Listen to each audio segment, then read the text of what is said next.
You know what's very interesting is I've had women who have shared me their horror stories on dating apps before. And there was one in particular where she was talking to this guy and, you know, it didn't go well. It ended up just like they kind of just didn't get along. And the guy said to her on the dating app text message, he was like, in a very aggressive way, he was like, oh, you're a bitch, you're this. Why did you disrespect me? Why did you treat me like that? And then we were obviously sat in person just laughing at it.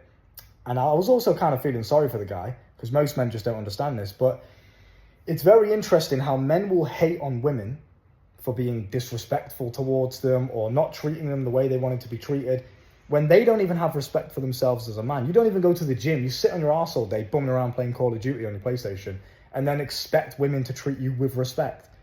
You have no ambition. Your finances aren't in check. And I'm not saying that's the be all end all, but you're not even trying. You just sat there with no job, or if you do have a job, you're just being lazy about it. Like, well, yeah, this will do. You have nothing going for you in terms of you as a man because you don't try. There's no such thing as luck. There's no such thing as bad genetics, bad upbringing. I came from the worst upbringing you could possibly imagine, and I still made it out. What's your fucking excuse? You just sat playing Xbox.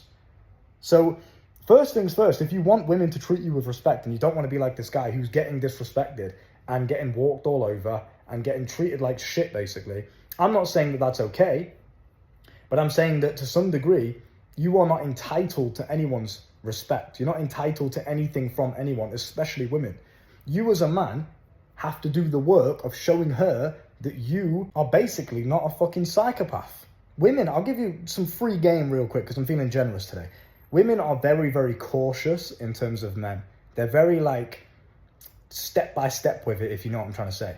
So you could be anyone. You could be a fucking weirdo. You could be a psychopath. You could be a serial killer. You could be a creep.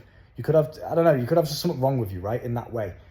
So women are just very, very cautious and slow when it comes to meeting men because most men are fucking weirdos. Rightly so that women act like that because men are freaks. So you as a man, if you want to stop getting disrespected by these women, because the same women that are disrespecting you are also in my house and we're laughing at you. So it's like, how can she treat one man in a disrespectful way and have the utmost respect for another man? What's the differentiating factor? Because it isn't women, I'll tell you that for sure. You sitting and hating on women like a incel, I'm trying to get cancelled, isn't going to do you any good. If anything, it's doing you more harm. It's making you look bitter, desperate, and weird. So stop hating on women and look inwards. Whenever I've been rejected by a girl in the past, very rare, I know, come on. But in my humble days when I used to get rejected by women, I used to analyse and just think, what is it that I could have done better? It's not her fault. Do you know what I mean? I'm not going to sit here hating on her. It's what it is.